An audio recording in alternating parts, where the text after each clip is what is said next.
આજે આપણે બનાવીશું રાજસ્થાનની સ્પેશિયલ દાલ બાટી। તેના માટે ઉપર મેન્શન કરેલી બધી દાળ લઈ તેને સારી રીતે બાફી લઈશું। ત્યારબાદ ભાખરીના લોટમાં રવો એડ કરી જીરું, મીઠું, અજમો, ઘી અને બેકિંગ સોડા એડ કરી તેનો કડક એવો લોટ બાંધી લઈશું। ત્યારબાદ તેમાંથી આવી રીતે બધી બાટી તૈયાર કરી લઈશું અને તેને અંદરથી પણ ચડાવવા માટે આવી રીતે બે ચેકા પાડીશું અને તેને ઘીમાં થોડીવાર સાતળશું અને ઢાંકણ બંધ કરી અને થોડીવાર અંદરથી ચડવા દઈશું। હવે વઘાર માટે થોડા તેલમાં બધા સ્પાઇસીસ એડ કરીશું।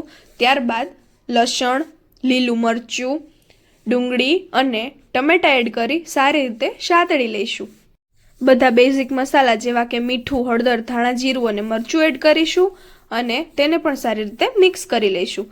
ત્યારબાદ બાફેલી દાળ અને ગરમ પાણી એડ કરી તેને પણ સારી રીતે ઉકળવા દઈશું। ત્યારબાદ જો તમે ઈચ્છો તો તમે ગરમ મસાલો પણ એડ કરી શકો છો। Now it's ready. એકવાર મારા કહેવા ઉપર આ દાલ બાટીની રેસીપી જરૂર ટ્રાય કરજો અને કમેન્ટમાં જણાવજો કે તમને કેવી લાગી।